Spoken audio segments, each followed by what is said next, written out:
Bonsoir à toutes et à tous, bienvenue sur cette dernière table ronde de la journée qui porte sur le thème santé et jeux vidéo.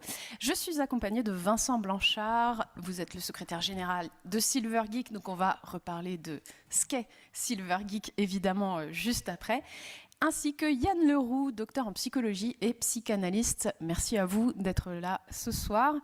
Je vais tout de suite du coup poser la question à Vincent. Est-ce que vous pouvez nous présenter l'association Silver Geek ?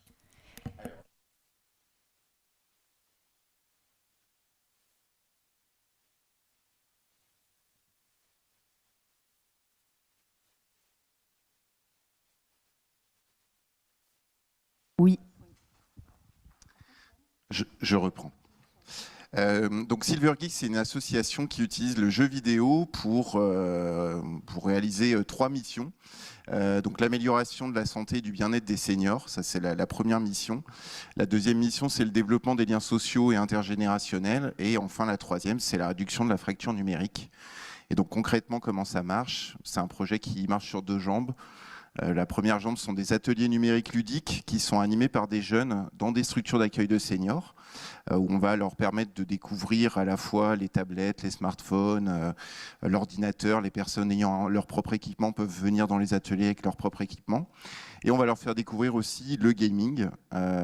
Et donc cette partie-là de l'atelier, des ateliers, va se transformer progressivement en séance d'entraînement dans la perspective de compétition. Donc on organise des compétitions e-sport sur le jeu Wii Bowling qui se déroulent dans de grands événements comme la Gamers Assembly, qui est notre fief historique à Poitiers, mais aussi la Paris Games Week, le Stunfest, voilà, tout un tas d'événements autour du jeu vidéo, de l'e-sport ou de la culture geek. On a un superbe trailer de ce qui s'est passé à la Gamers Assembly. Je vais en faire profiter. Hop, tout le monde ici. Hop, voilà, c'est ça. Je sais pas s'il y aura la... Elle mérite tout. C'est incroyable. Elle mérite tout. Janine.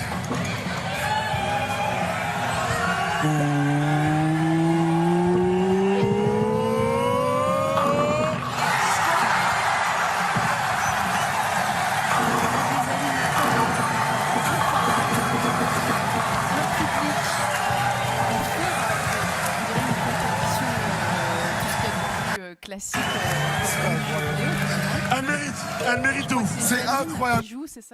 C'est ça, Janine et Gilbert donc, qui ont remporté cette finale d'1 point. On peut voir là en haut que Gilbert a fait 3 strikes sur le dernier lancé, ce qui leur a permis de l'emporter. Donc Janine était la doyenne de la compétition cette année avec 96 ans. Du coup, ça reste quand même, même en 2023, une association plutôt surprenante de voir personnes âgées et jeux vidéo. Mais d'une manière générale, et c'est le sujet de la table ronde, ça tombe bien, la santé et le jeu vidéo, c'est rarement deux thèmes qu'on met en parallèle. Pourquoi, selon vous, il y a un rapport si compliqué entre santé, bien-être et jeux vidéo ? Peut-être Yann, qui n'a pas parlé encore, et qui a son micro très loin.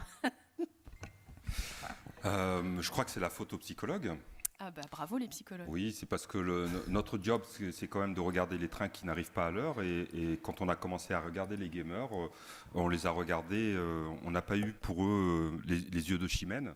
En fait, c'est une histoire qui est un peu complexe parce que les premiers rapports d'étonnement étaient des rapports qui étaient plutôt positifs. Quand les psychologues ont examiné les gamers dans les années 70-80, ils se sont dit, bon, ben, finalement, ce sont des gens à peu près comme les autres. Après, il y a une seconde vague qui est arrivée avec Columbine. Et là, les rapports n'étaient plus des rapports d'étonnement, c'était des rapports terrorisés.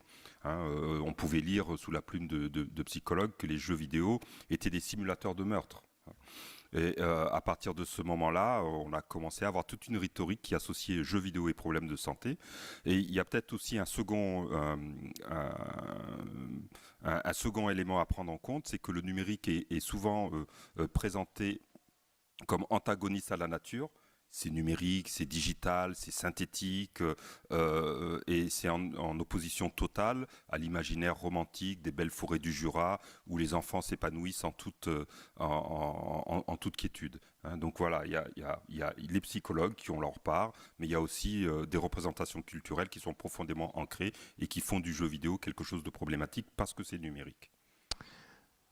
Complètement. J'ajouterais peut-être aussi le fait qu'on associe souvent la pratique du jeu vidéo à la sédentarité. Et on sait que c'est un enjeu de santé publique, la sédentarité, que c'est à tous les âges, hein, mais encore plus chez les seniors.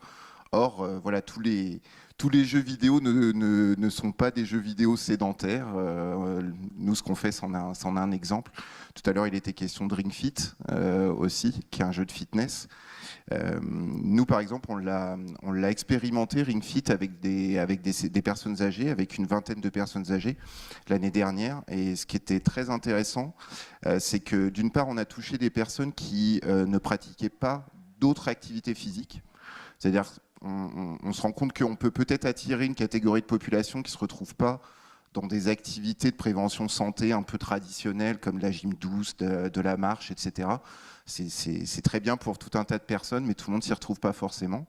Et puis d'autre part, on s'est rendu compte que le fait que le jeu donne un feedback finalement sur l'effort, le fait de devoir continuer de forcer, etc., ça aide dans la motivation à faire de l'activité physique aussi, à la faire bien. Voilà, donc il y a, je pense, cette question de la sédentarité aussi qui joue beaucoup. Alors que cette question de la sédentarité, on ne se l'est pas posée tout de suite quand on a mis des gens au travail pendant des heures et des heures d'affilée devant des ordinateurs et assis sur des chaises, j'imagine. D'ailleurs, on l'a vu à la table ronde précédente, l'OMS a une position assez ambiguë sur le sujet puisque le trouble du jeu vidéo a été classé en addiction il y a quelques années, 2 ans peut-être. Mais d'un autre côté, parfois ça lui arrive... Oui. Parfois, ça lui arrive aussi de vanter les mérites du média, notamment pendant le confinement, ce dont on parlait également tout à l'heure. Je sais que même l'armée peut parfois dire « Ah oui, c'est bien le jeu vidéo parce que ça entraîne les gens. » Et je voulais vous demander, Yann, pourquoi, selon vous, il y a eu cette décision de la part de l'OMS qu'on a déjà critiquée tout à l'heure dans la table ronde sur l'impact psychologique ? Bon, on essaie de comprendre, hein, mais... la question a été posée par des psychologues. L'OMS est vraiment une très très grosse machine et un de leurs jobs, c'est de créer une classification internationale des maladies qui peut être utile à tous les professionnels de santé. Pour créer cette classification internationale de maladies, on réunit des pools d'experts autour de certaines questions. Et quand on a posé aux responsables de la section qui s'occupait des addictions pourquoi et comment est-ce qu'il a créé, son groupe de travail a créé l'addiction aux jeux vidéo, sa réponse a été, je cite, c'est compliqué. Hein donc enfin, si vous voulez, je vous envoie les mails, hein, c'est vraiment ça. La réponse est un peu plus longue, mais dedans, il y a c'est compliqué et on ne va pas vous réexpliquer tout le processus à chaque fois. Bref, c'est totalement opaque et on a vraiment du mal à comprendre sur quoi est-ce qu'ils se sont appuyés pour créer ce trouble-là. Quand on lit entre les lignes, on comprend un peu ce qui a pu se passer. On sait que la Chine a beaucoup poussé à la roue pour créer le gaming disorder.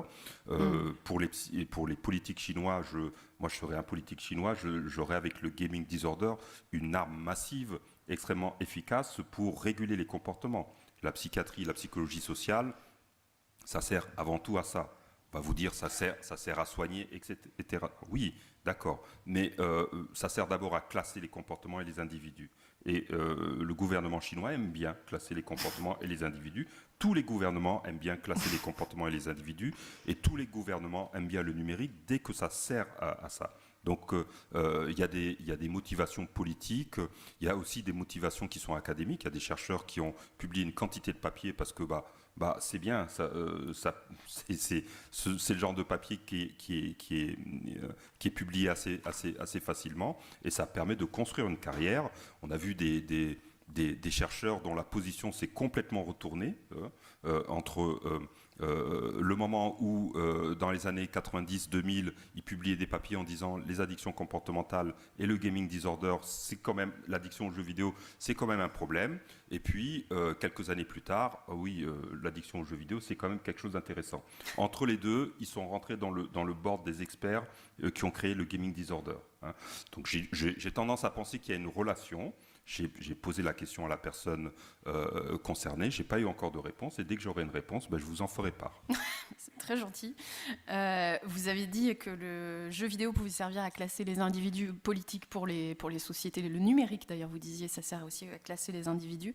Est-ce que le problème, on parlait de problème culturel tout à l'heure, du jeu vidéo au sens légitime, on estime que le jeu vidéo va être problématique de base, parce qu'il n'a pas la même légitimité culturelle que par exemple les échecs dont on parlait tout à l'heure, ou la littérature, ou le théâtre et le cinéma.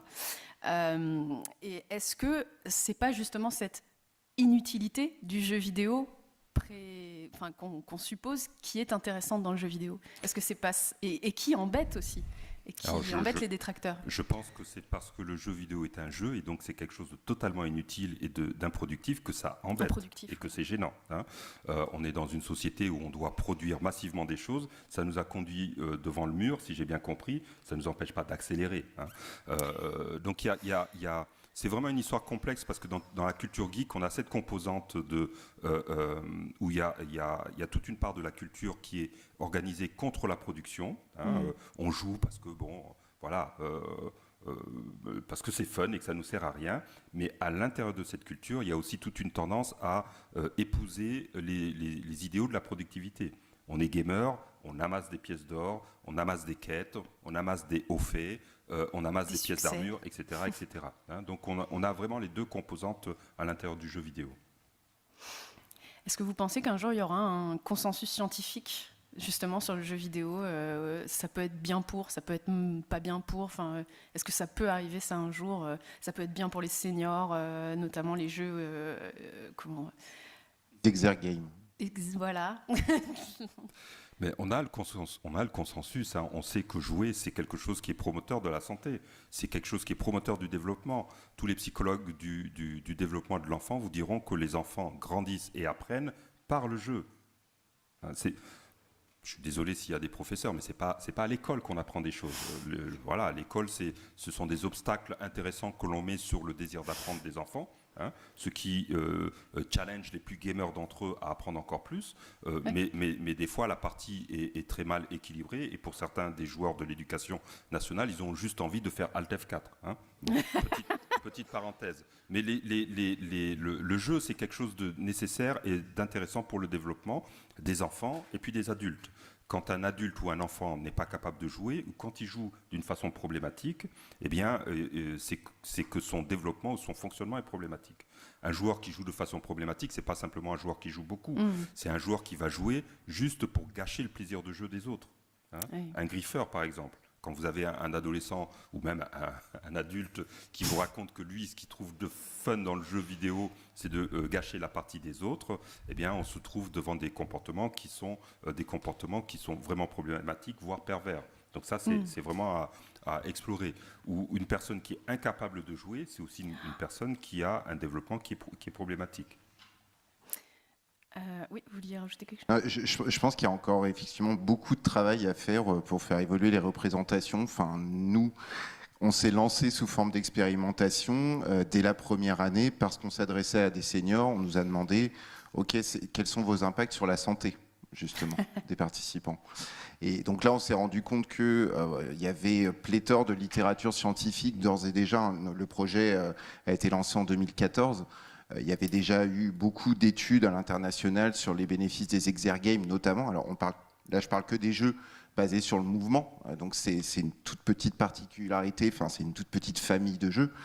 Mais très clairement, on le voit, nous, aujourd'hui, il y a encore des institutionnels, des financeurs potentiels qui nous prennent pas forcément au sérieux parce qu'on essaye d'avoir un impact social et sociétal en s'appuyant sur le jeu vidéo.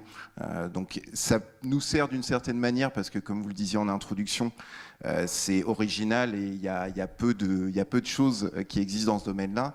D'un autre côté, on a encore plein de travail à faire pour vraiment faire tomber un certain nombre de représentations sur ces pratiques-là. Mais on a pas mal d'études qui montrent que pour les personnes âgées, le fait de jouer à des jeux vidéo ralentit le déclin cognitif. Et on a même des comparaisons entre les jeux vidéo, les vrais, ceux qu'on aime jouer, hein, ceux qui sont sales, ceux qui sont difficiles, les Call of, etc. Et les jeux sérieux, ceux qui sont propres, ceux qui nous promettent beaucoup de choses. Eh ben, le gain, en fait, il est juste du côté des vrais jeux vidéo. Donc ça rejoint ce qui était dit à la table ronde précédente. C'est quand on a du fun qu'on apprend et qu'on grandit. Quand c'est un jeu qui est fait, c'est un enrobage de chocolat pour faire avaler le brocoli, les gens en fait ils achètent pas, et ils apprennent pas grand chose.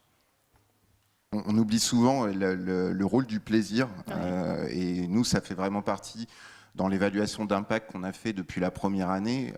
Derrière, on a constitué un comité scientifique, toujours pour mieux comprendre, mieux qualifier nos impacts, les bénéfices de nos actions. On se rend compte qu'on a un gros impact sur l'estime de soi chez les personnes âgées, parce que le jeu vidéo et le numérique, d'une manière plus large, c'est un marqueur très fort de la société actuelle. Et quand on ne comprend pas en fait, cet univers-là, on se sent d'une certaine manière encore un peu plus exclu. Et donc, le fait que finalement ce médium-là soit utilisé pour faire du lien social, du lien intergénérationnel, pour faire bouger, remettre en activité les seniors, en fait, c'est un prétexte, nous, qu'on utilise, mais c'est un prétexte qui a son importance. Le fait d'utiliser ce médium-là, on le voit dans notre évaluation, en tout cas. Et même l'aspect compétitif que vous avez mis en place, je ne suis pas sûre qu'à 96 ans, il y ait beaucoup de monde qui ait des projets. En fait, il y a une sorte de projection aussi de « je vais participer à ce tournoi, peut-être que je vais gagner ». Enfin, il y a vraiment une...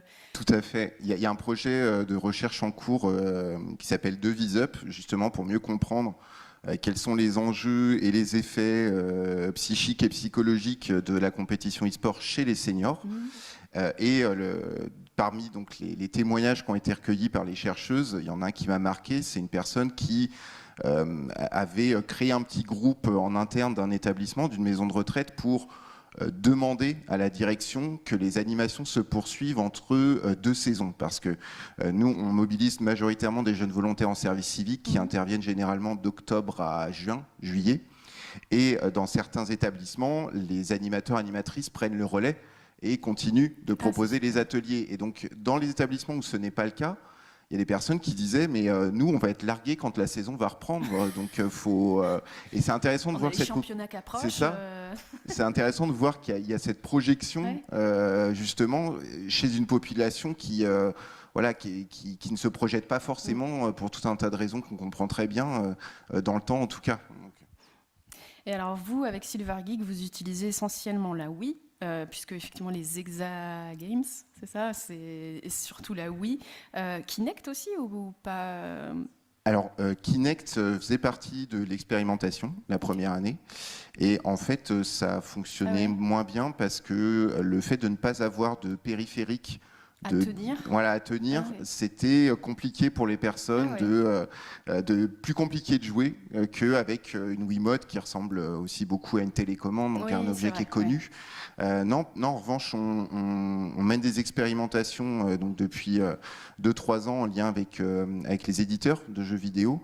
Et donc on a testé des nouveaux jeux sur la Switch, des nouveaux jeux sur Xbox, enfin sur d'autres plateformes, et on fonctionne toujours de la même manière, c'est-à-dire qu'on expérimente, on évalue, et l'objectif c'est bien l'utilité sociale du projet. Là on voit dans les images qu'on a vues tout à l'heure, médiatiquement c'est intéressant, enfin c'est un sujet qui intéresse beaucoup. Mais on fait pas ce qu'on fait juste pour faire un coup de com' et juste pour dire on ramène des seniors dans un événement e-sport, ça amène une petite touche. Non, on a vraiment au cœur de nos priorités les bénéfices que ça peut avoir sur le public. Et c'est pour ça on prend du temps pour innover, parce que on a besoin de savoir exactement ce qui a de la pertinence dans son développement et dans la durée vis-à-vis de cette population. Et justement, donc on a cité plusieurs consoles, dont la Wii et la Switch. La Wii, c'est 2006, et c'est vrai que c'est le moment où Nintendo a complètement changé de stratégie marketing, on va dire, en fait, en utilisant tout ce qui était... encore que ça se faisait déjà un peu dans les années 90, mais vraiment en misant tout sur la fameuse Wiimote et le Nunchuk, je ne sais plus. Ouais. Et du coup, le jeu vidéo est vraiment devenu un outil d'activité. Je sais que les kinés adorent la Wii, en parlent souvent, alors qu'avant, c'était plutôt une pratique passive. On est 5 heures devant son écran à pas bouger. Encore une fois, on s'en inquiète pas quand c'est pour travailler, mais si c'est pour être improductif, oh là là, ça va pas du tout. Est-ce que, du coup, la sortie de cette console, la Wii, puis la Switch plus tard, ça marque un pivot, selon vous, dans l'imaginaire collectif du jeu vidéo? Ça marque un changement en tout cas, parce que jusqu'à le gamer, c'était la représentation qu'on avait du gamer, c'était vraiment le hardcore gamer. C'est quelqu'un qui joue avec beaucoup d'intensité, qui est attentif aux détails, qui réfléchit sur sa pratique de jeu. Et Nintendo a capté un autre public qu'elle a contribué à construire, c'est le joueur casu. Hein, celui dont on aime se moquer dans les raids de World of Warcraft, qui apparaît comme ça en short et qui n'a pas d'équipement, qui n'a rien fait. Ce joueur-là, il est aussi intéressant que les autres parce que de fait, il joue. Et Nintendo a eu tout à fait raison d'avoir cette politique parce que ça a permis d'amener le jeu vidéo au plus grand nombre et de ne pas le limiter à un noyau dur de joueurs. J'ajouterais que le motion gaming, ça aide beaucoup aussi à raccourcir la courbe d'apprentissage de l'outil. Et c'est la même chose avec les tablettes. Nous, si on a fait le choix de la Wii et des tablettes, c'est pas anodin, c'est parce que dans la démystification de l'outil, on avait un enjeu justement à ne pas mettre en échec les personnes. Et donc, ce sont des outils qui permettent quand même de se sentir bien et à l'aise et en maîtrise plus rapidement qu'un jeu sur PC ou qu'un PC en général. C'est vrai que même les manettes font très peur aux gens qui ne jouent pas aux jeux vidéo. Ils ont l'impression qu'il y a plein de boutons, mais non, mais en fait, alors qu'effectivement les Wiimote, il y a un stick sur la main droite et il y a un bouton 2 sur la main gauche et tout va bien. Tout va bien. Donc on voit effectivement qu'on évolue vers un lien qui se ferait entre jeux vidéo et bonne santé, ou en tout cas on serait plutôt en train de casser le lien inverse, c'est-à-dire jeux vidéo et mauvaise santé, et associés à la bonne santé sont les jeux qui nécessitent du mouvement. Est-ce que vous avez vu un changement dans cette perception depuis 2014, la création de Silver Geek? Est-ce que vous remarquez, Vincent, qu'il y a cette évolution-là vers en fait, le jeu vidéo, oui, la bonne santé, oui. Il y a toujours, effectivement, pour reprendre la thématique de la table ronde, la question de la sédentarité est toujours posée. Quand une institution, quand on souhaite mettre en place une politique publique, par exemple, en faveur de l'e-sport, on va souvent essayer, si on parle d'e-sport chez les jeunes, d'y adosser la pratique combinée sport et e-sport, par exemple. Qui est quelque chose qu'on ne fera pas par rapport à d'autres loisirs sédentaires comme la lecture, comme à certains égards aussi la musique. On va jamais dire ouais d'accord, tu fais 2 heures de bibliothèque, mais derrière il faut que tu ailles courir. Enfin, c'est vraiment une particularité, je trouve, qui reste malgré tout vis-à-vis du jeu vidéo. Après, pas seulement à travers Silver Geek, mais effectivement, on se rend de plus en plus compte que la gamification, ça aide à motiver les gens, à prendre du plaisir, à faire quelque chose qui peut, dans certains cas, apparaître comme une contrainte, notamment l'activité physique. Le sport ne plaît pas à tout le monde. Et donc, moi, je pense que ça apporte un vrai bénéfice de pouvoir gamifier aussi la pratique de l'activité physique. Ça dilue aussi des codes qui étaient avant réservés effectivement aux hardcore gamers, peut-être des notions de succès, de débloquer de donjons, de niveau même. Ça peut diluer aussi ces codes-là dans une population plus globale. Ça les dilue d'autant plus que le hardcore gamer qui avait des boutons dans les années 90, c'est un père de famille maintenant. Hein, et que le joueur moyen, c'est pas un joueur de 15 ans. La population des joueurs vieillit comme la population générale. Donc les gens ont emporté les codes dans leur vie d'adulte. Et puis il y a aussi le mouvement inverse, c'est-à-dire que les médias puisent dans le répertoire des jeux vidéo des codes pour interagir avec les médias, tout simplement. Hein. J'imagine qu'il n'y a pas beaucoup de gens qui sont encore sur Facebook ici, sauf les quelques dos gris qui peuvent être dans la salle. Mais dans Facebook, vous avez un système de badge qui est donné en fonction des interactions que vous avez. Les systèmes de badge, on a appris ça avec les jeux vidéo. Hein. Ça vient vraiment de là. On pourrait aussi parler dans le management et notamment dans le recrutement aujourd'hui, les fameuses compétences douces, les soft skills. Il y a de plus en plus de gens qui s'intéressent à la manière dont on peut traduire des compétences de gamer en soft skills transposables du coup dans le monde de l'entreprise.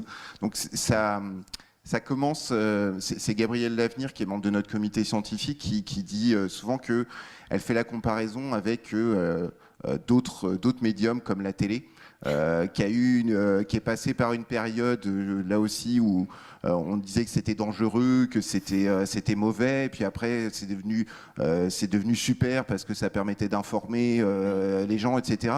Donc le jeu vidéo, je pense, je suis assez d'accord avec elle, suit un peu cette même évolution, et on va arriver à quelque chose d'assez stable, entre guillemets, de moins passionnel ou passionné autour des débats sur le jeu vidéo. Et justement, là, maintenant, on utilise beaucoup la VR, et c'est aussi utilisé pour faire de la rééducation. La Haute Autorité de Santé a promu l'utilisation de la VR dans le cadre de la rééducation post-AVC, par exemple. Je ne savais pas du tout. Mais c'est aussi utilisé pour d'autres rééducations. On a vu tout à l'heure aussi que ça pouvait être utilisé pour les phobies, pour calmer, confronter les personnes à leurs phobies. Le côté ludique permet de lutter contre la kinésiophobie, la peur excessive et irrationnelle de faire certains mouvements après une blessure, c'est ça. Et qu'est-ce que peut apporter la VR selon vous ? Pour vos patients peut-être, Yann, est-ce que vous verriez l'utilisation de la VR ? Alors dans mes rêves de psychothérapeute fou, j'adorerais rentrer dans un espace de réalité virtuelle et puis partir avec 2-3 patients et battre des boss qui représentent ces angoisses les plus archaïques. Je serais stuffé comme je suis maintenant, je serais chasseur précision, chasseur Beastmaster plutôt. Et franchement, mon pet défoncerait les phobies du patient qui serait derrière moi et qui, avec ses auras de soins, maintiendrait mon pet en vie. C'est pas l'inverse, normalement, c'est pas vous qui avez l'aura de soins et le patient qui se là, confronte. dans la réalité virtuelle, c'est moi qui fais le DPS. Donc, voilà. Mais ça, c'est juste une rêverie de psy qui est un peu trop joué aux jeux vidéo. Pour l'instant, moi, la réalité virtuelle, ça me sert strictement à rien. Non, j'en vois pas vraiment l'utilité. Par contre, dans des contextes de rééducation, ça, c'est sûr, c'est vraiment formidable. La rééducation du mouvement, pour explorer pour apprendre des gestes techniques. Par exemple, vous travaillez à l'aéroport de Bordeaux et vous avez les 2 machins rouges là pour guider l'avion. Donc, avec la réalité virtuelle, vous pouvez apprendre ces gestes-là. On peut vous augmenter votre niveau de stress en vous soumettant à des situations qui sont complètement inattendues. Pour ça ou pour des apprentissages techniques, la réalité virtuelle, c'est vraiment formidable. Pour la psychothérapie, pour l'instant, non, ça ne sert pas à grand-chose. Et alors, est-ce que Silver Geek va se lancer dans la VR bientôt ou problème du casque peut-être encore ? On l'expérimente, la VR. Ça progresse très très vite, mais il y a encore quand même des problèmes de motion sickness chez une bonne partie de la population. La vue peut-être aussi, tout simplement. Voilà, notamment chez les seniors. Non, je crois que c'est intéressant si c'est utilisé encore une fois, comme un outil prétexte à d'autres choses, au lien social, à l'épanouissement, tant que ça donne du plaisir. Nous, on est très très intéressés par ce médium-là. Maintenant, on n'a pas encore trouvé la manière de le faire un peu à la sauce Silver Geek. C'est-à-dire que nous, on est dans des ateliers en collectif. On a aussi le volet compétitif. On ne se voit pas demain proposer une compétition à des seniors sur VR. Enfin, aujourd'hui, je ne sais pas si on parle de Beat Saber ou de Eva, qui est donc un FPS en réalité virtuelle, pour le coup, qui est associé à activité physique et pratique du jeu vidéo. C'est comme ça, d'emblée, c'est pas forcément les jeux qui nous semblent les plus accessibles du coup pour notre population.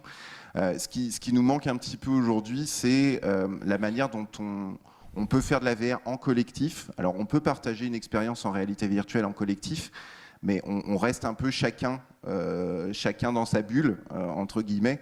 Et c'est vrai qu'au niveau vraiment ludique, on n'a pas trouvé vraiment de jeu aujourd'hui qui nous semblait adapté pour notre public. Dans un contexte clinique, on a utilisé la réalité. Il y a des utilisations qui sont pertinentes. On a parlé des phobies, des choses comme ça. Ça marche bien. Ça a été aussi utilisé auprès de personnes qui ont un diagnostic de démence. Et avec le casque, on peut les projeter dans un espace qui n'est plus l'espace concret, physique dans lequel elles sont, mais on peut les projeter dans les villes qu'elles ont connues. Et il y a vraiment un effet tout à fait étonnant, parce qu'on voit les gens se détendre, être capable d'avoir une conversation cohérente.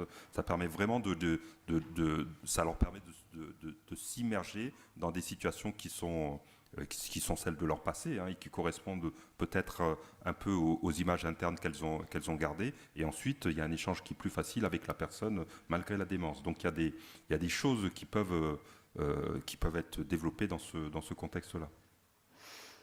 Et du coup, du côté de Silver Geek, vous pensez que peut-être la VR pourrait à terme, vous l'avez évoqué à un moment donné, rompre l'isolement aussi des seniors, de se rassembler, et quand ce sera possible de... En mode métaverse, c'est-à-dire chacun son avatar et tout, mais pourquoi pas, hein, pourquoi pas. Après, voilà, personnellement, je suis pas convaincu pour le moment. C'est pas forcément dans ces directions-là qu'on avance prioritairement. Mais au fur et à mesure où ça va se développer, il y aura certainement des applications de la VR qui vont nous paraître hyper pertinentes. Mais il y a déjà tout un tas d'acteurs. Nous, on travaille notamment avec une entreprise qui s'appelle Oseos, qui justement utilise la VR vraiment comme prétexte pour, sur la base des expériences VR, créer de l'échange entre les seniors et plus largement d'ailleurs, hein, ils proposent aussi ces expériences-là à d'autres publics. Donc on voit bien le bénéfice que ça peut avoir aussi pour, je ne sais pas, des personnes qui ne pourraient plus voyager, qui ne pourraient plus faire certaines choses qu'ils aimaient. Voilà, ça a forcément tout un tas d'intérêts pour ça. Voilà, j'ai retrouvé le nom du jeu que je cherchais. On a vu effectivement qu'on pouvait développer des jeux pour améliorer la santé globale des joueurs et joueuses. Et ça m'a fait penser, votre réaction Yann, ça m'a fait penser à Hellblade, qui est l'inverse du coup, puisque dans Hellblade on joue une personne atteinte de démence, et en l'occurrence c'est un jeu qui a été développé avec des personnes malades, des personnes concernées, et est-ce que ça peut être aussi amener comme ça les problématiques de ces personnes-là, les faire découvrir aux personnes qui ne sont pas concernées? Est-ce que ça peut être je sais pas, une bonne idée pour vivre ensemble, pour améliorer les relations et comprendre un peu mieux ce qui se passe? Alors Hellblade a été développé avec l'aide d'un psychiatre, et le modèle c'est la schizophrénie. Oui, le personnage qui joue à des hallucinations et donc c'est intégré dans le gameplay. Est-ce que ça peut aider à faciliter la vie entre les personnes qui ont un trouble schizophrénique et les autres? Peut-être, peut-être pas. C'est pas fait pour ça. C'est fait juste pour être fun. Si le jeu fait au moins ça, c'est déjà ça de gagner. Le reste, ça peut être en plus. Hein. Ça peut aider, mais ça peut aussi ne pas remplir cette fonction-là. Ça a aussi été développé, oui, avec un psychiatre ou psychologue, je ne sais, psychiatre, et un groupe de personnes schizophrènes au moins, je crois. Ouais. On parlait tout à l'heure de la gamification. Et c'est vrai qu'il y a aussi de plus en plus d'applications sportives qui vont utiliser ces modèles-là gamifiés. Selon vous, pourquoi le ludique, ça permet comme ça on en parlait un peu tout à l'heure, de se tourner vers une activité sportive? C'est parce qu'on est plus joueur que sportif? Est-ce que du coup, on va y aller pour le côté jeu plus que pour le côté sport et on va se forcer? Je pense que, comme disait Niels tout à l'heure, il faut avoir d'abord la motivation. Si vous avez envie de courir, eh bien, une application de running, ça peut vous aider. Et là, franchement, c'est l'arme parfaite. Parce que avec l'application, vous avez des objectifs qui sont clairs. On vous dit, d'ailleurs c'est vous qui le dites, hein, vous dites, moi je veux courir un marathon, ok, tu veux courir un marathon, combien de séances par semaine tu vas consacrer à ça? Donc je vais courir 3 fois par semaine, il faut rentrer votre poids, votre taille, votre âge, si vous avez des données sur vos séances de running précédentes, l'application regarde un peu tout ça et puis elle vous fait un plan d'entraînement. Hein. Et le plan d'entraînement, c'est ce qui va vous sauver, c'est ce qui va vous permettre de maintenir votre motivation, parce que vous savez que le mardi, le jeudi, le vendredi, vous devez courir, vous vous y préparez. Vous faites la course. Pendant la course, vous avez des indications, vous êtes dans le bon tempo ou pas. Et après la course, généralement, vous avez une voix qui vous dit « good job, bravo ». Donc c'est un coach qui vous engueule jamais, qui soutient toujours votre motivation. Quand vous manquez une séance d'entraînement, que vous revenez, elle vous dit « je suis heureux de vous revoir ». Elle ne vous dit pas « qu'est-ce que tu as fait, mec ? T'étais où ?» Il n'y a pas de culpabilisation. Donc des objectifs clairs, des performances qui peuvent être visualisées, des graphiques qui vous permettent de comprendre ce que vous avez fait, c'est parfait. Donc, si vous avez une forme d'homme à peu près normal, c'est-à-dire occidental, blanc, d'une 50aine d'années, eh bien, vous allez réussir à faire un marathon en 6 mois d'entraînement. Il y a aussi des applications bien-être. J'en ai une intégrée à mon téléphone Samsung qui me donne aussi des jolis badges avec des petits moutons quand j'ai dormi. Donc on revient à cette gamification du bien-être. C'est bien, tu prends soin de toi. Ça permet de visualiser les efforts qu'on fait et donc ça organise les comportements. Ce dont on a besoin pour pouvoir progresser, c'est des données, savoir ce que j'ai fait, est-ce que c'est bien ou est-ce qu'il faut que je fasse un peu plus d'efforts. À partir du moment où on a ces informations-là, la progression, elle ne peut être que continue. Et est-ce que ludifier du coup la vie des seniors, est-ce que ça peut être à terme quelque chose de... Aujourd'hui, j'ai réussi à faire ça est-ce que ça peut être quelque chose d'intéressant de leur mettre aussi ces récompenses et ces enjeux à prendre soin d'elles et eux, prendre des médicaments, ce genre de choses. Tu reçois ton petit-fils, tu as un badge, tu le reçois 4 fois par... Sauf que ça, c'est pas elle qui décide, je crois. Tu as le badge super grand pas, tu l'amènes à la pêche, tu ouvres une nouvelle quête, etc. Je crois qu'il y a un épisode de Black Mirror là-dessus. J'allais dire, c'est à la fois dystopique et très marrant. La gamification, c'est sympa si les gens ils y vont volontairement, s'ils ont envie de le faire. C'est toujours la motivation dont on parle. Après, on ne peut pas tout gamifier parce que ça va être juste invivable. Et puis, il y a la dimension compétitive aussi. Et ça, on a évalué que ça crée de l'engagement, ça fédère. Et par exemple, quand on a expérimenté Ring Fit, on l'a testé selon 3 modalités, en jeu individuel, en jeu solo, deuxièmement en groupe mais sans compétition, et ensuite en groupe avec compétition. Et ce que les seniors ont préféré, c'est la 3e version. Ils veulent se mettre dessus. Non mais c'est ça, entre eux, mais en plus ils se chauffaient entre eux en se disant maintenant il faut qu'on en rencontre des seniors d'un autre établissement pour voir qui est le meilleur, etc. Et donc, alors ça c'est intéressant parce que ça montre que l'agressivité en fait elle est déployée en dehors du groupe. C'est-à-dire qu'ils veulent... si on parle d'agressivité, il faut qu'on se batte contre les pattes d'en face, c'est clairement de l'agressivité. Il faut faire attention, il ne faudrait pas qu'on ait des hooligans. Les ultras, on a des ultras déjà. Il ne faudrait pas qu'ils aillent hacker les postes de l'équipe d'en face pour pas qu'ils puissent s'entraîner. Il va y avoir des histoires à force. Mais c'est vrai qu'avant chaque compétition, vous disiez ludifier la vie des seniors, mais faut pas forcément considérer que ce groupe-là est... des vieux, c'est juste des jeunes qui ont vieilli, quoi. Donc, il n'y a pas d'âge pour jouer, en fin de compte. Donc, c'est pour ça qu'on a fait ce choix, nous aussi, de nous appuyer sur des jeux grand public. Le jeu de Monsieur et Madame Tout-le-Monde, la tablette de Monsieur et Madame Tout-le-Monde. Il y a des jeux thérapeutiques, des jeux sérieux qui ont leur intérêt, mais il y a une dimension un peu stigmatisante. Il y a le jeu pour les malades d'Alzheimer, il y a le jeu pour Parkinson, il y a le jeu pour... nous, le fait de détourner un jeu finalement grand public pour atteindre un objectif, ça permet d'avoir un bien meilleur impact. En tout cas, c'est ce qu'on en ressort des différents travaux qui sont réalisés. Et puis même dans le dialogue entre les grands-parents et les petits-enfants, si on prend l'exemple je reviens à mon histoire de gym douce, une mamie qui va dire à ses petits-enfants cette semaine j'ai fait une compétition de gym douce, si tant est que ça existe, j'ai terminé première, il y aura peu d'intérêt.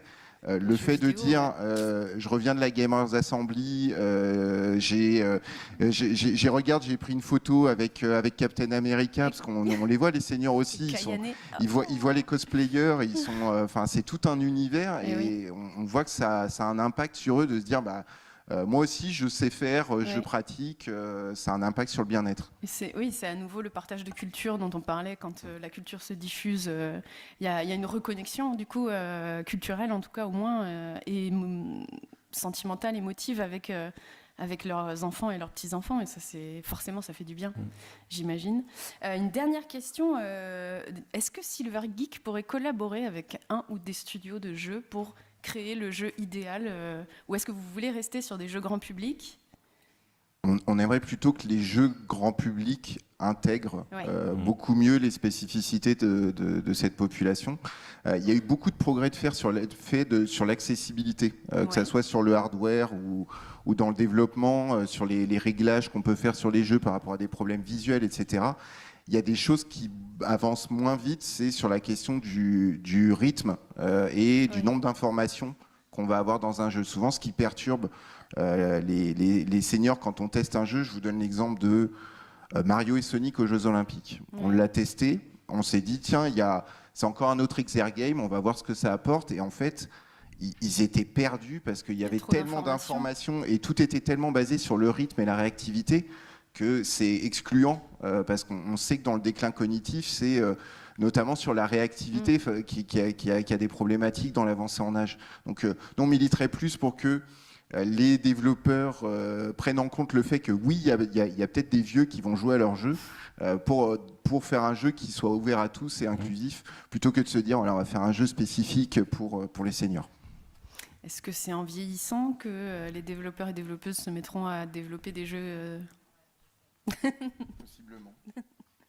Merci à vous deux d'avoir répondu à toutes ces questions. Merci beaucoup. Est-ce qu'il y avait quelque chose que vous vouliez mentionner avant qu'on passe aux questions du public ou est-ce qu'on a abordé à peu près tout ce que vous aviez prévu?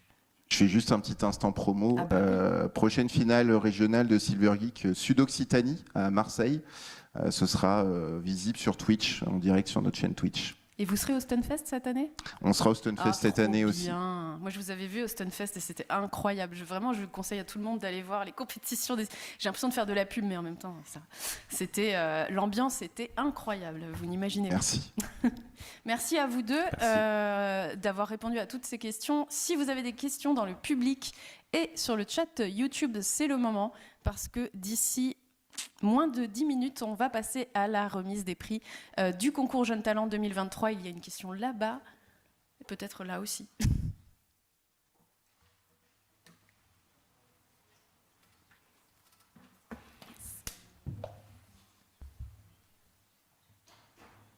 Ah, il y a une main qui s'est levée là-bas. Si, j'ai vu la main se lever là. Ne mens pas, tu as levé la main. Ah.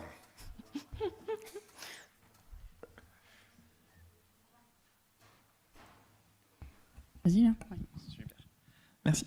Bonjour, je me demandais juste, vous avez dit avoir essayé différents types de jeux pour voir à quel point c'était bien dans l'intérêt pour les seniors, notamment du coup jeux solo, jeux compétitifs sans compétition et jeux compétitifs avec compétition.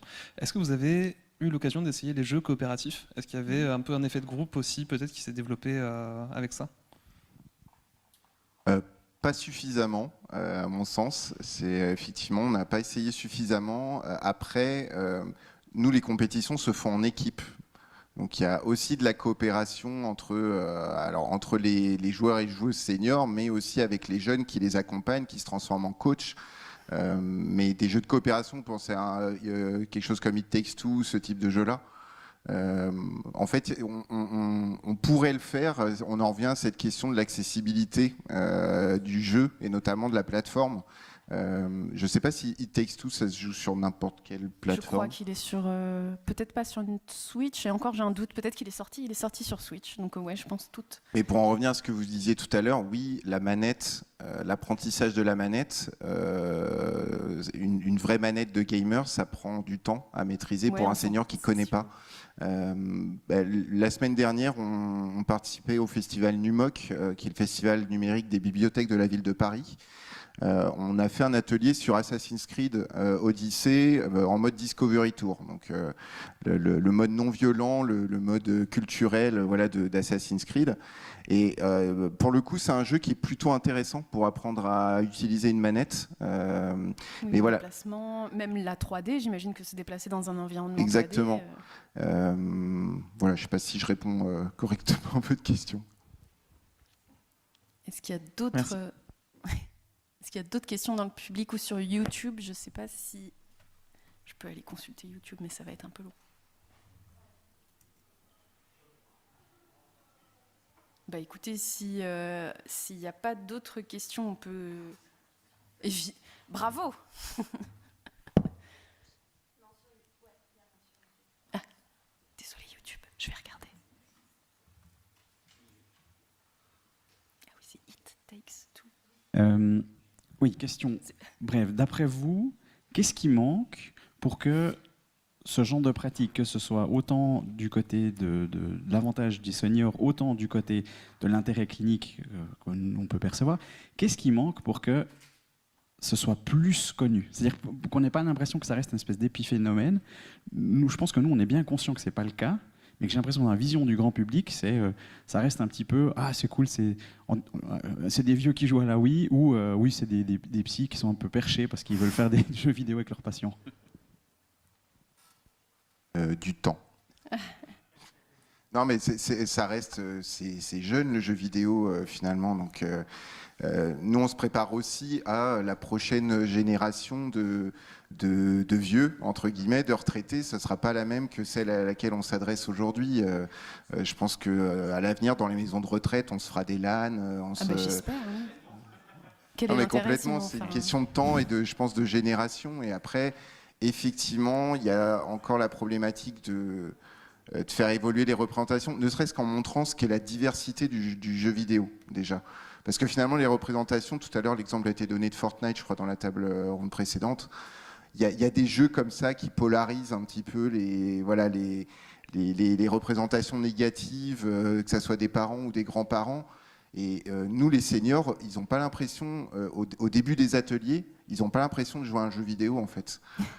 Pour eux, c'est pas ça un jeu vidéo. Et donc, je pense que voilà, il y a des deux. Pour moi, il y a la question du temps et il y a la question de montrer vraiment le champ des possibles et la diversité qu'il y a dans le jeu vidéo. Je suis assez d'accord avec le temps. Le temps soigne tout. Hein. Je crois que c'est une citation du 5e élément. Non, c'est pas ça. Mais d'un autre côté, on aura toujours du retard parce que ce qui est caractéristique du numérique, c'est que ça progresse par saut de puce et qu'on est toujours surpris de la direction dans laquelle ça va.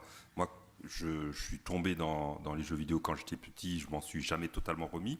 Donc j'adore le numérique, mais il y a des applications avec lesquelles j'ai l'impression d'être malvenu. Snapchat, pour moi, ça n'a aucun sens. J'essaye tous les 3 mois d'y aller, de comprendre comment ça marche. Je ne comprends pas, hein, j'y arrive pas.